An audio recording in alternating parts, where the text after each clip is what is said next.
बिस्मिल्लाहिर्रहमानिर्रहीम। टेस्टी। जी हाँ, आज हम बनाने जा रहे हैं बहुत ही टेस्टी चॉकलेट केक, और वो भी सिर्फ 3 अज्जा के साथ। इसमें हम कोई अंडा यूज़ नहीं करेंगे, कोई भी मैदा यूज़ नहीं करेंगे, और ना ही इसमें कोई एक्स्ट्रा शुगर डालेंगे। तो चलें मेरे साथ रहिएगा। ये बहुत ही सॉफ्ट बना है अल्हम्दुलिल्लाह। तो चलें सबसे पहले हम सांचा रेडी करते हैं। आपके पास बटर पेपर नहीं है तो परेशान होने की ज़रूरत नहीं है। आप कोई सा भी पेज ले लें, कोई भी न्यूज़पेपर का टुकड़ा ले लें और उसे सांचे के हिसाब से रख के इस तरह से उसकी कटिंग कर लें। अगर आपके पास केक का सांचा थोड़ा बड़ा है तो आपका केक थोड़ा सा पतला बनेगा, और अगर आपका सांचा थोड़ा छोटा है तो केक की मोटाई में थोड़ा सा इजाफा होगा। सांचे में ऑयल लगा लेंगे अच्छी तरह से, और इसे हाथ की मदद से या ब्रश की मदद से अच्छी तरह से चारों तरफ से ग्रीस कर लेंगे। सांचे में पेज बिछाना बहुत ज़रूरी होता है, वरना डीमोल्ड होते हुए ये नीचे से चिपक जाता है।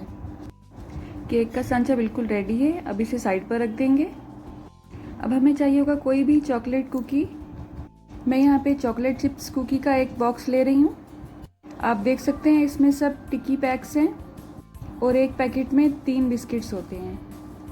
ये एक बॉक्स में तकरीबन 12 पैक्स होते हैं आई थिंक। इसका मतलब है ये केक बनाने के लिए हमें स्टैंडर्ड साइज़ के 36 बिस्किट्स चाहिए। पाकिस्तान में ये इजीली अवेलेबल होते हैं। ये मेरे पास बिस्कोनी कंपनी के हैं, आप लियो कंपनी के या पिक फ्रीम कंपनी के कोई भी ले सकते हैं। अब हम इनको मैश करेंगे, और यहाँ पर मैं चॉपर का जग यूज़ कर रही हूँ। आप चाहें तो ये काम हाथ से भी कर सकते हैं। आप सब कुकीज़ को किसी भी शापर के अंदर डालकर उसको ऊपर से बेलने की मदद से उसको प्रेस करें तो ये सारे क्रम्स बन जाएंगे।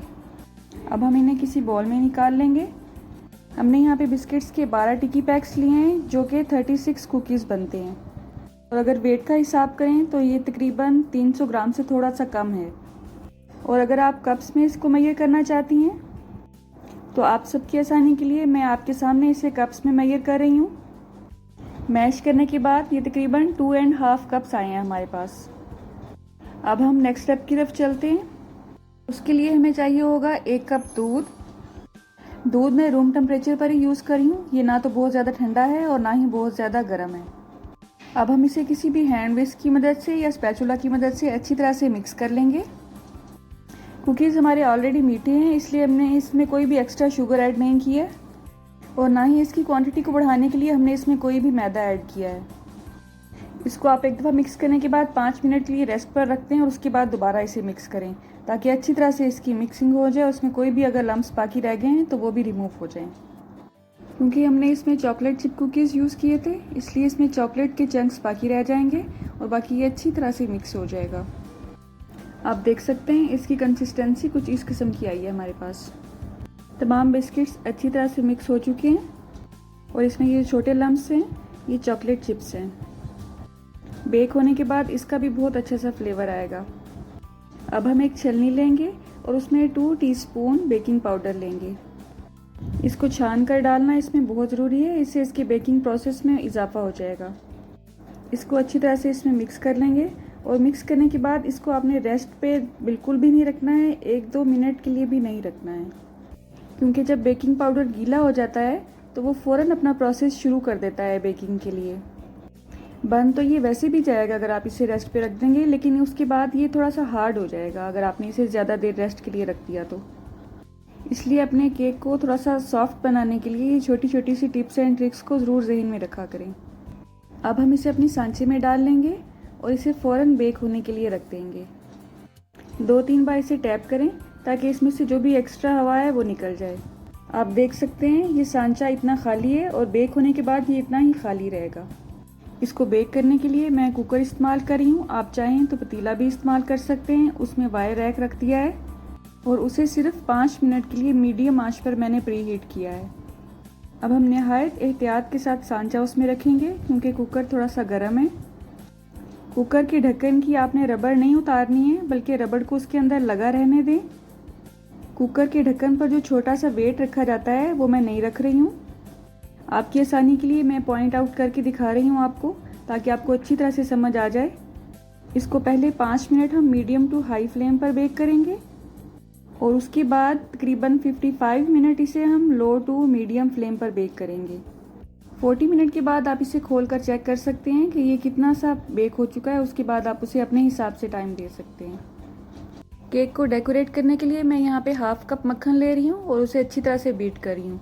ये होममेड बटर है, आपके पास जो भी अवेलेबल हो आप वो यूज़ कर सकते हैं। और अगर आप इसे डेकोरेट किए बगैर खाना चाहते हैं तो ये भी आप पे डिपेंड करता है। अब मैं इसमें यूज़ करूँगी 1 कप चीनी। उसको मैंने अच्छी तरह से ग्राइंड करके छान लिया था। अगर मैं आपको दिखा सकूँ तो छानने के बाद जो मोटी चीनी है वो अलग हो जाएगी और जो बारीक चीनी है वो अलग हो जाएगी। ये देखिए, ये मोटी चीनी इस तरह से अलग हुई है मेरे पास। जब भी फ्रॉस्टिंग के लिए आप चीनी इस्तेमाल करें, उसे ग्राइंड करें तो उसे ज़रूर छान लिया करें। चीनी का बारीक होना बहुत ज़रूरी है फ्रॉस्टिंग के लिए। इसके अलावा 5 चम्मच मैंने इसमें कोको पाउडर डाला है और उसको भी साथ में छान लिया है। इन सबको हम मक्खन में ऐड करेंगे। एक दफ़ा इसे वैसे मिक्स कर लें ताकि ये ज़्यादा उड़े नहीं, और उसके बाद इसे मशीन की मदद से अच्छी तरह से मिक्स कर लेंगे। अगर आपको फील हो कि ये ज़्यादा थिक हो गई है तो आप 1 से 2 चम्मच, सिर्फ 1 से 2 चम्मच के हिसाब से आप इसमें दूध ऐड कर सकते हैं, इससे ज़्यादा नहीं। क्रीम हमारी तकरीबन रेडी है। आप ये काम हैंड विक्स की मदद से भी कर सकते हैं, लेकिन उस पर थोड़ा ज़्यादा टाइम लगेगा और ज़ाहिर है एनर्जी भी लगेगी। अगर आप इसका कलर ज़्यादा डार्क करना चाहते हैं तो कोको पाउडर आप इसमें और भी ऐड कर सकते हैं। 55 मिनट के बाद अल्हम्दुलिल्लाह आप देख सकते हैं केक कितना अच्छा सा बेक हो चुका है हमारा। इसमें स्टिक डाल के देखिए, अगर तो ये क्लियर आ रही है तो इसका मतलब है ये बिल्कुल रेडी है, और अगर इस पर कोई गीला मेज़ा है तो इसका मतलब है अभी ये टाइम लेगा बेक होने में। तो आप इसे 5 मिनट के लिए मज़ीद इसको बंद कर सकते हैं, कुकर को या पतीले को। अब इसे किसी भी ट्रे में या किसी भी कटिंग बोर्ड पे इसको उल्टा लें, लेकिन ठंडा होने के बाद आप ये काम करें। अगर आप गरम गरम इसे डीमोल्ड करेंगे तो ये टूट जाएगा। इसका पेज रिमूव कर लेंगे और ये देखें चॉकलेट चिप्स आपको नीचे तक नज़र आ रहे हैं। कोई भी केक का बोर्ड ले लें या प्लेट ले लें और उसे इस तरह से रख के उसे सीधा कर लें। 3 इंग्रेडिएंट केक वाली रेसिपी हमारी यहीं तक थी, और बोनस के तौर पर मैं आपसे ये इसकी डेकोरेशन शेयर कर रही हूँ। आप चाहें तो सादा भी इसे खा सकते हैं। सादा ये बहुत ही टेस्टी है और सॉफ्ट है। बेक होने के बाद इस पर जो क्रैक्स आए हैं उससे आपको अंदाज़ा हो गया होगा ये कितनी अच्छी तरह से बेक हुआ है। किसी भी बड़े चम्मच की मदद से आप इसका जो लेवल है ऊपर से वो इक्वल कर सकते हैं, बराबर कर सकते हैं साइडों से भी। और इसको मज़ीद डेकोरेट करने के लिए आप किसी भी पाइपिंग बैग में डाल के या किसी भी इस तरह की कोन अगर आपके पास है डेकोरेशन वाली, नोजल्स वाली, वो आप इस्तेमाल कर सकते हैं और अपनी मर्ज़ी से इसको डेकोरेट कर सकते हैं। अगर आप कुकर को इस्तेमाल नहीं करना चाहते हैं इसकी बेकिंग के लिए तो यही काम आप पतीले में भी कर सकते हैं। उसका बेकिंग टाइम भी सेम यही होगा। यहाँ पर मैं ये सिंपल चॉकलेट बार ले रही हूँ और उसे इस तरह से क्रश करके इसके ऊपर डाल रही हूँ ताकि इसे मज़ीद डेकोरेट कर सकूँ। अगर आप इसे ओवन में बेक करना चाह रहे हैं तो 180 सेल्सियस पर इसे 5 मिनट के लिए हम प्रीहीट करेंगे और 180 सेल्सियस पर ही इसे 20 से 25 मिनट के लिए बेक करेंगे। आप इसकी फाइनल लुक देख सकते हैं, माशाल्लाह से ये कितना अच्छा रेडी हुआ है।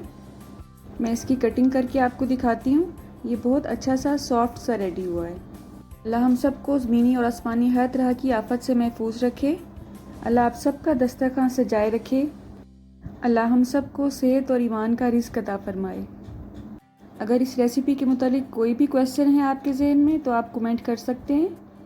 मैं इंशाल्लाह जल्द से जल्द उसका रिप्लाई करने की कोशिश करूँगी। अगर आपको मेरी ये एफ़र्ट ज़रा सी भी अच्छी लगी हो तो उसे दूसरों से शेयर ज़रूर करें प्लीज़। मेरी नेक्स्ट वीडियो तक अल्लाह हाफ़िज़।